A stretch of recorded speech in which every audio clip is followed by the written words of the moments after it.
नमस्कार साथियों, एक और वीडियो में आपका एक बार फिर से स्वागत है। तो साथियों, आज के वीडियो के अंतर्गत हम, जैसा कि आप देख रहे हैं, राजस्थान की प्राचीन सभ्यताएं, इनके बारे में अपने पढ़ेंगे। और रीट पात्रता परीक्षा में आपके एक टॉपिक ये लगता है, राजस्थान की प्राचीन सभ्यताएं। और अपने ये नोट्स है वो RBSC कक्षा 10 की बुक में जो मैटर दिया गया है उनमें से कुछ महत्वपूर्ण तथ्यों को संग्रहित करके ये नोट्स मैंने बनाए हैं। तो उम्मीद करता हूँ ये वीडियो आपको पसंद आएगा। यदि आपको ये वीडियो अच्छा लगे तो आप वीडियो को लाइक और शेयर अवश्य करें। और इन नोट्स की PDF आपको अपने टेलीग्राम चैनल पर उपलब्ध करवा दी जाएगी। तो इसी नाम से JP एग्ज़ाम रिव्यू के नाम से अपना टेलीग्राम चैनल है, उसमें जाकर के आप सर्च करेंगे तो वहाँ पर ये PDF में बहुत जल्द है वो आपको उपलब्ध करवा दूँगा। तो वीडियो को आप पूरा देखें और अपने साथियों को शेयर अवश्य करें। रीट पात्रता परीक्षा के अंतिम समय में कुछ महत्वपूर्ण रिवीजन आप अपने इस चैनल पर कुछ वीडियो डाले गए हैं उनके माध्यम से कर सकते हैं। तो आइए शुरुआत करते हैं आज की वीडियो की और देखते हैं राजस्थान की प्राचीन सभ्यताओं से संबंधित कुछ महत्वपूर्ण तथ्य। तो देखिए साथियों, सबसे पहले अपने देखते हैं कालीबंगा सभ्यता के बारे में। तो देखिए, प्राचीन दर्शवती या फिर उसको सरस्वती नदी घाटी भी कहते हैं के क्षेत्र में विकसित सभ्यता कौन सी है। तो साथियों, प्राचीन दर्शवती या फिर सरस्वती नदी घाटी के क्षेत्र में जो विकसित सभ्यता है वो है कालीबंगा सभ्यता। और कालीबंगा सभ्यता के क्षेत्र का वर्तमान नाम क्या है? तो वर्तमान राजस्थान में देखें तो घग्गर नदी का जो क्षेत्र है वो कालीबंगा सभ्यता का क्षेत्र है, वो इस वर्तमान नाम से जाना जाता है। घग्गर नदी का जो क्षेत्र है वो कालीबंगा सभ्यता के वर्तमान स्वरूप में है। तो नेक्स्ट अपना फैक्ट देखिए, अपने यहाँ पर ज़्यादा समय जाया नहीं करेंगे, जल्दी जल्दी इन नोट्स का रिवीजन करेंगे। तो देखिए, कालीबंगा सभ्यता किस ज़िले में स्थित है? तो ये हनुमानगढ़ ज़िले में स्थित है। ये क्वेश्चन काफ़ी बार पुराने पेपरों में पूछा गया है। तो कालीबंगा सभ्यता हनुमानगढ़ ज़िले में स्थित है। नेक्स्ट देखिए, कालीबंगा शब्द का अर्थ, ये भी क्वेश्चन पूछा गया है पुराने पेपरों में। तो कालीबंगा का अर्थ होता है साथियों काली चूड़ियाँ। कालीबंगा शब्द का क्या अर्थ है? काली चूड़ियाँ। नेक्स्ट देखिए, कालीबंगा की सर्वप्रथम 1952 में खोज करने वाले कौन थे? तो ये थे साथियों आपके अमलानंद घोष। इन्होंने कालीबंगा सभ्यता की खोज की थी। और कब की थी? 1952 में की थी। तो ये सन और इनके खोज करने वाले अमलानंद घोष, ये दोनों ही तथ्य काफ़ी महत्वपूर्ण है और पुराने पेपरों में पूछे जा चुके हैं। कालीबंगा क्षेत्र का उत्खनन कार्य 1961-62 में किसने करवाया? तो ये करवाया था साथियों BB लाल और BK थापर। तो कब करवाया था? 1961-62 में कालीबंगा क्षेत्र का उत्खनन कार्य है वो BB लाल और BK थापर ने करवाया था। नेक्स्ट फैक्ट देखिए, उत्खनन में इस सभ्यता यानी कालीबंगा सभ्यता की अपनी बात कर रहे हैं कि कितने स्तर है वो सामने आए हैं। तो इसके 5 स्तर है वो सामने आए हैं। कब? जब इसका उत्खनन है वो किया गया था। तो इसके 5 स्तर है वो सामने आए हैं। उन 5 स्तरों को अपने 2 भागों में बांटते हैं, जो मैंने यहाँ पर लिखा है। कालीबंगा सभ्यता के इन 5 स्तरों को कितने भागों में बांटा जाता है? 2 भागों में बांटा गया है। और कौन से भाग में कौन सा स्तर है तो वो भी आप यहाँ पर देख सकते हैं। पहला भाग है प्राक हड़प्पा सभ्यता और दूसरा भाग है हड़प्पा सभ्यता, यानी प्राक हड़प्पा सभ्यता और उसके बाद में हड़प्पा सभ्यता। तो प्रथम भाग में जो प्राक हड़प्पा सभ्यता है इसमें प्रथम 2 स्तर आते हैं, पहला और दूसरा स्तर। और अंतिम तीसरा, चौथा और 5वां स्तर कौन से भाग में आते हैं? तो ये दूसरे भाग में आते हैं जिसका नाम है हड़प्पा सभ्यता। कालीबंगा सभ्यता किस सभ्यता का भाग है वो मानी जाती है? तो साथियों, ये क्वेश्चन यदि आपको पूछा जाए तो इसका आंसर होगा सिंधु घाटी सभ्यता का भाग है वो कालीबंगा सभ्यता मानी जाती है। अब देखिए, एक महत्वपूर्ण तथ्य यहाँ पर यह है कि आपको अक्सर एग्ज़ाम में किसी भी सभ्यता से संबंधित साक्ष्यों के बारे में पूछ लिया जाता है। तो देखिए, कालीबंगा सभ्यता के साक्ष्य जो RBSE कक्षा 10 की बुक में जो दिए गए हैं वो मैंने यहाँ पर शामिल किए हैं। तो इसमें पहली विशेषता है इसके साक्ष्यों में कि वे सुव्यवस्थित रूप से बसे नगर है वो कालीबंगा सभ्यता में मिले हैं, और इस सभ्यता के बर्तनों का रंग लाल जिन पर काली व सफ़ेद रेखाएं मिलती हैं, और जूते हुए खेत के साक्ष्य कालीबंगा सभ्यता से मिले हैं। ये फैक्ट काफ़ी बार पुराने पेपरों में पूछा जा चुका है। और एक ये फैक्ट भी पूछा जा चुका है कि शल्य क्रिया के साक्ष्य में यहाँ पर कंकाल की खोपड़ी जिसमें 6 छिद्र मिले हैं, ये फैक्ट भी पुराने पेपरों में पूछा जा चुका है। तो ये काफ़ी महत्वपूर्ण है। और नेक्स्ट फैक्ट जो पुराने पेपरों में पूछा जा चुका है, यहाँ पर बैलगाड़ी, हवन कुंड, या फिर आपको हवन कुंड की जगह 7 अग्नि वेदिकाएँ नाम मिले, तो ये भी किससे संबंधित है? कालीबंगा सभ्यता से संबंधित है। इसके अलावा लकड़ी की नाली और बेलनाकार मुहारे आदि साक्ष्य यहाँ पर है वो मिले हैं। तो यहाँ पर जो मैंने फैक्ट लिखे हैं ये लगभग सभी फैक्ट है वो पुराने पेपरों में पूछे गए हैं। और एक बात मैं आपको यहाँ पर बताना चाहूँगा कि यदि आप RBSE बुक के पुराने जो अपने वीडियो हैं तो वहाँ पर आपको एक वीडियो मिलेगा RBSE बुक कक्षा 10 में राजस्थान का इतिहास एवं कला संस्कृति। उस वीडियो में प्रत्येक अध्याय के पीछे जितने भी ऑब्जेक्टिव और अति लघुतरात्मक क्वेश्चन दिए गए हैं उनका सॉल्यूशन अपने वीडियो पर उपलब्ध है, इस चैनल पर उपलब्ध है, तो उसको भी आप देख सकते हैं। नेक्स्ट अपना महत्वपूर्ण फैक्ट है कि आहड़ सभ्यता, कालीबंगा सभ्यता के बाद अब अपने आहड़ सभ्यता के बारे में पढ़ रहे हैं। आहड़ सभ्यता का संबंध किस जिले से है? ये क्वेश्चन भी पुराने पेपरों में पूछा जा चुका है। तो साथियों, आहड़ सभ्यता का संबंध है वो उदयपुर जिले से है। आहड़ सभ्यता के अन्य नाम तो देखिए, इसको धूलकोट सभ्यता कहा जाता है, इसको ताम्रवर्ती नगरी कहा जाता है, और इसको आगाटपुर कहा जाता है। तो ये सभी है वो आहड़ सभ्यता के अन्य नाम के अंतर्गत आते हैं।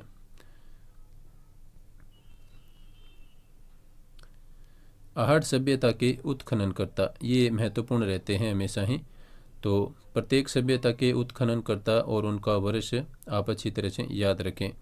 तो देखिए साथियों, आहड़ सभ्यता के उत्खननकर्ता में अक्षय कीर्ति व्यास ने सर्वप्रथम उत्खनन है वो किया था आहड़ सभ्यता में, और इसके बाद में किया था रतन चंद्र अग्रवाल ने और HD सांकलिया ने मिलकर के। सर्वप्रथम अक्षय कीर्ति व्यास ने किया था और इनके बाद में रतन चंद्र अग्रवाल और HD सांकलिया ने मिलकर किया था। अब देखिए, आहड़ सभ्यता से प्राप्त साक्ष्य तो ये काफ़ी महत्वपूर्ण रहते हैं। तो आहड़ सभ्यता से कौन कौन से साक्ष्य है वो प्राप्त हुए हैं? तो देखिए, मृतकों को गहनों व आभूषणों के साथ दफनाने के प्रमाण यहाँ से मिले हैं। नेक्स्ट है लाल व काले मिट्टी के बर्तन, जो इसे बर्तन वाली संस्कृति सिद्ध करते हैं। तो ये फैक्ट आपसे पूछा जा सकता है कि बर्तन वाली संस्कृति के नाम से कौन सी सभ्यता प्रसिद्ध है? तो ये आपका आंसर हो जाएगा आहड़ सभ्यता। नेक्स्ट है रंगाई व छपाई व्यवसाय के उन्नत होने की इस सभ्यता में प्रमाण मिले हैं। तो इसमें देखिए, रंगाई व छपाई व्यवसाय के उन्नत वाली सभ्यता, इसको आप मान सकते हैं। नेक्स्ट है तांबे की यूनानी मुद्राएं आहड़ सभ्यता में मिली है। नेक्स्ट अपनी सभ्यता है गिलूंड सभ्यता। तो देखिए साथियों, गिलूंड सभ्यता का संबंधित जिला कौन सा है? तो गिलूंड सभ्यता का संबंधित जिला राजसमंद है। नेक्स्ट देखिए, गिलूंड सभ्यता किस नदी के किनारे स्थित है? यहाँ से क्वेश्चन काफ़ी बार पुराने पेपरों में पूछे गए हैं। तो साथियों, गिलूंड सभ्यता है वो बनास नदी के किनारे स्थित है। गिलूंड सभ्यता बनास नदी के किनारे स्थित है, और इसका उत्खनन कब किया गया था? 1957-58 में गिलूंड सभ्यता का उत्खनन किया गया था। और किन के निर्देशन में किया गया था? तो बीबी लाल के निर्देशन में गिलूंड सभ्यता का उत्खनन है वो 1957-58 में किया गया था। नेक्स्ट देखिए, गिलूंड से 5 प्रकार के बर्तन मिले हैं। सादे, काले, पॉलिशदार, भूरे, लाल और चित्रित। ये 5 प्रकार के बर्तन यहाँ पर मिले हैं। तो गिलूंड सभ्यता से 5 प्रकार के बर्तन और उन बर्तनों के जो प्रकार हैं वो आपके सामने हैं। सादे, काले, पॉलिशदार और भूरे ये एक में आएंगे, और लाल और चित्रित। नेक्स्ट देखिए गिलूंड सभ्यता के साक्ष्य। तो साथियों गिलूंड सभ्यता के साक्ष्य में अपने देखते हैं कि यहाँ पर मिट्टी के खिलौने प्राप्त हुए हैं और पत्थर की गोलियाँ प्राप्त हुई हैं। हाथी दांत की चूड़ियाँ गिलूंड सभ्यता से प्राप्त हुई हैं, और आग में पकाई ईंटों का प्रयोग होने के प्रमाण यहाँ पर मिले हैं। एक बार फिर से मैं आपको बता दूं कि ये अपने नोट्स हैं वो RBSE कक्षा 10 की बुक के ऊपर आधारित है। नेक्स्ट देखिए बागोर सभ्यता से संबंधित। तो बागोर सभ्यता का संबंध किस जिले से है? तो साथियों बागोर सभ्यता का संबंध भीलवाड़ा जिले से है। किस जिले से है? भीलवाड़ा जिले से।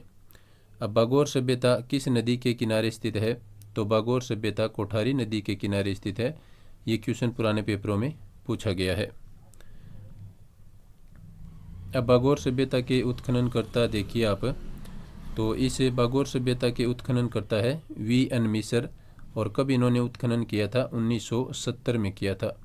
बागोर सभ्यता का उत्खनन VN मिसर के द्वारा 1970 में किया गया। यहाँ पर साक्ष्य के रूप में प्रागैतिहासिक काल के अवशेष मिले हैं, और यहाँ से आकेटक होने के प्रमाण रूप में लघु पाषाण उपकरण मिले हैं। तो ये फैक्ट आप अच्छी तरह से याद रखें। यहाँ से आकेटक होने के प्रमाण रूप में लघु पाषाण उपकरण मिले हैं। कौन सी सभ्यता से? बागोर सभ्यता से। नेक्स्ट है अपनी जो सभ्यता है गणेश्वर सभ्यता। तो साथियों गणेश्वर सभ्यता का संबंध किस जिले से है? तो साथियों गणेश्वर सभ्यता है वो नीमका थाना क्षेत्र जो कि सीकर जिले में स्थित है। तो गणेश्वर सभ्यता का संबंध किस जिले से हो गया? सीकर जिले से हो गया। पहले नीमका थाना को जिला बनाया गया था, अब इसको वापस पुणे जिला हटा दिया गया है। तो गणेश्वर सभ्यता का संबंध सीकर जिले से रहेगा, और जो क्षेत्र है वो है नीमका थाना जो सीकर में पड़ता है। गणेश्वर सभ्यता किस नदी के उद्गम पर स्थित है? तो साथियों गणेश्वर सभ्यता कांतली नदी के उद्गम पर स्थित है। ये क्वेश्चन काफ़ी बार पुराने पेपरों में पूछा जा चुका है। अब इसके उत्खननकर्ता को देखिए कि गणेश्वर सभ्यता के उत्खननकर्ता है रतन चंद्र अग्रवाल, और इनका कई बार शॉर्ट में आपको नाम मिलेगा RC अग्रवाल। तो गणेश्वर सभ्यता के उत्खननकर्ता रतन चंद्र अग्रवाल या फिर RC अग्रवाल आप कह सकते हैं। तांबर युगीन सभ्यताओं की जननी, ये क्वेश्चन काफ़ी बार पुराने पेपरों में पूछा जा चुका है। तो साथियों तांबर युगीन सभ्यताओं की जननी गणेश्वर सभ्यता को कहते हैं। तांबर युगीन सभ्यताओं की जननी गणेश्वर सभ्यता। अब देखिए गणेश्वर सभ्यता से मिले साक्ष्य। तो यहाँ पर साथियों तांबे के आयुध और उपकरण मिले हैं, जिनमें 99% है वो तांबा मिश्रित पाया गया है। ये फैक्ट भी पुराने पेपरों में पूछा जा चुका है कि गणेश्वर सभ्यता से प्राप्त तांबे के उपकरणों में तांबे का प्रतिशत कितना था। ये पुराने पेपरों में एक क्वेश्चन पूछा गया है, तो इसको आप याद रखें। यहाँ पर जो उपकरण मिले हैं उनमें 99% तांबा मिश्रित है। एक यहाँ से मिले हैं कृपस्वर्णी मृदपात्र। कौन सी सभ्यता से? गणेश्वर सभ्यता से। और यहाँ पर काले और नीले रंग के बर्तन प्राप्त हुए हैं। कौन सी सभ्यता से? गणेश्वर सभ्यता से। आपसे निवेदन कि आप वीडियो को पूरा देखें और अपने साथियों को शेयर अवश्य करें, ताकि जाते जाते आप राजस्थान की प्राचीन सभ्यताओं का एक रिवीजन कर सकें। तो देखिए साथियों नेक्स्ट अपना फैक्ट है गणेश्वर से हड़प्पा व मोहनजोदड़ो भेजा जाता था। क्या भेजा जाता था? तांबा। तो अपना फैक्ट है गणेश्वर से तांबा हड़प्पा और मोहनजोदड़ो भेजा जाता था। इसके प्रमाण मिले हैं। एक और फैक्ट है 2800 ईसा पूर्व की सभ्यता के अवशेष यहाँ से मिले हैं। कौन सी सभ्यता से? गणेश्वर सभ्यता से 2800 ईसा पूर्व की सभ्यता के अवशेष मिले हैं। नेक्स्ट अपनी सभ्यता है साथियों बालाथल सभ्यता। तो साथियों बालाथल सभ्यता का संबंध किस जिले से है? तो इसका संबंध है उदयपुर जिले से। बालाथल सभ्यता उदयपुर जिले से संबंधित है, और इसके उत्खनन करता है बालाथल सभ्यता के VN मिसर, और इन्होंने कब किया था उत्खनन?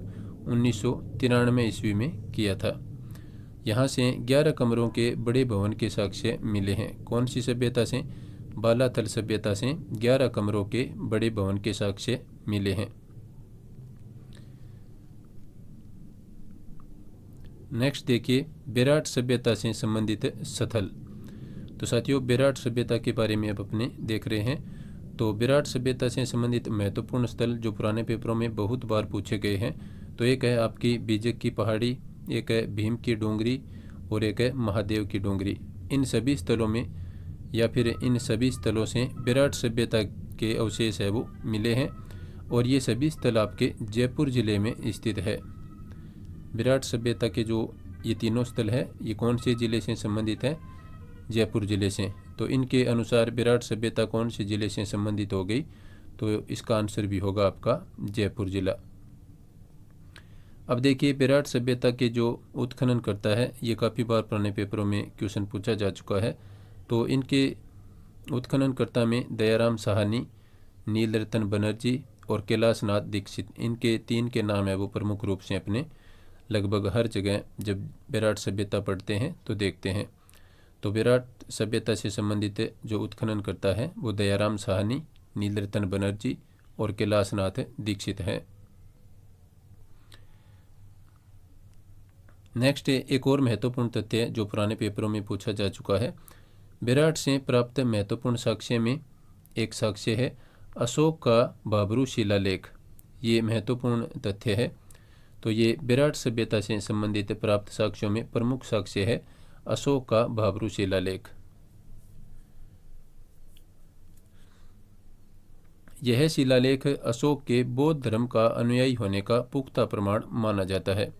कौन सा शिलालेख? अशोक का बाबरू शिलालेख है वो अशोक के बौद्ध धर्म का अनुयायी होने का पुख्ता प्रमाण माना जाता है। नेक्स्ट अपनी सभ्यता है साथियों बीनमाल सभ्यता। तो साथियों बीनमाल सभ्यता स्थल से संबंधित जिला कौन सा है? तो ये जालौर जिला हो जाएगा इसका आंसर। और इसके उत्खननकर्ता बीनमाल सभ्यता स्थल के RC अग्रवाल माने जाते हैं। और यहाँ से प्राप्त साक्ष्य में प्रमुख है रोमन एम्फोरा यानी यूनानी सुराही है वो यहाँ से मिली है। ये पुराने पेपरों में ये क्वेश्चन पूछा जा चुका है कि रोमन एम्फोरा या फिर यूनानी सुराही नाम दे करके पूछा गया है कि ये कौन से सभ्यता स्थल से संबंधित है। तो ये बीनमाल सभ्यता स्थल से संबंधित है। बीनमाल का प्राचीन नाम भी पुराने पेपरों में पूछा गया है। तो ये प्राचीन नाम है आपका श्रीमाल। किसका प्राचीन नाम है? बीनमाल का प्राचीन नाम श्रीमाल है। और अंत में अपने इस वीडियो में देखते हैं कि राजस्थान के कुछ अन्य छोटे छोटे सभ्यता स्थल और उनका ज़िला। तो राजस्थान के अन्य महत्वपूर्ण सभ्यता स्थल, तो यहाँ पर जो ज़िला लिखा है तो मैंने जो पुराने ज़िला के अनुसार ज़िला लिखा है जो उस बुक में इस प्रकार से दिया गया है। तो देखिए साथियों यहाँ पर रंगमहल सभ्यता स्थल है वो हनुमानगढ़ ज़िले में स्थित है और जोधपुरा सभ्यता स्थल ये जयपुर ज़िले में स्थित है। ये थोड़ा सा आपको कंफ्यूज कर सकता है, आप याद रखें अच्छी तरह से। जोधपुरा सभ्यता स्थल है वो जयपुर ज़िले में है और ये पुराने पेपरों में ये फैक्ट पूछा जा चुका है। सोनारी सभ्यता स्थल ये झुंझुनू ज़िले में स्थित है और ओजियाना सभ्यता स्थल ये भीलवाड़ा ज़िले में स्थित है। जिनको यहाँ पर मैंने हाईलाइट कर रखा है वो पुराने पेपरों में पूछे जा चुके हैं। एक है नगरी, ये आपको कंफ्यूज कर सकता है, एक नगरी है और एक नगर है। तो नगरी जहाँ पर आपको पूछे सभ्यता स्थल किस ज़िले में है तो ये चित्तौड़गढ़ ज़िले में है। और एक है आपके तिलवाड़ा जो कि बाड़मेर ज़िले में स्थित है। तो पुराने ज़िलों के अनुसार मैं आपको यहाँ पर ये नाम है वो बता रहा हूँ। तो तिलवाड़ा सभ्यता स्थल बाड़मेर ज़िले में, नौह सभ्यता स्थल ये भरतपुर ज़िले में स्थित है और नगर सभ्यता स्थल जैसा कि मैंने आपको बताया, नगर आपको पूछे तो ये टोंक ज़िले में स्थित है और नगरी आपको पूछे तो ये चित्तौड़ ज़िले में स्थित है। इसके बाद में बरौर सभ्यता स्थल ये आपका गंगानगर ज़िले से संबंधित है। एक है पचमता सभ्यता स्थल जो कि राजसमंद ज़िले से स्थित है और एक है सोंथी सभ्यता जो कि बीकानेर ज़िले से स्थित है।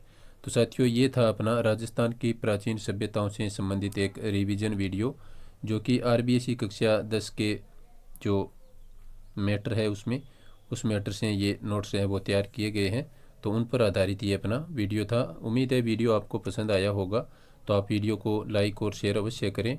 और इसकी PDF आपको है वो इसी नाम से अपना टेलीग्राम चैनल है JP एग्ज़ाम रिव्यू के नाम से, तो वहाँ पर आप सर्च करेंगे तो टेलीग्राम चैनल मिलेगा, उसको आप ज्वाइन कर लें। वहाँ पर आपको इसकी PDF है वो उपलब्ध करवा दी जाएगी। तो वीडियो देखने के लिए सभी साथियों का धन्यवाद। नमस्कार।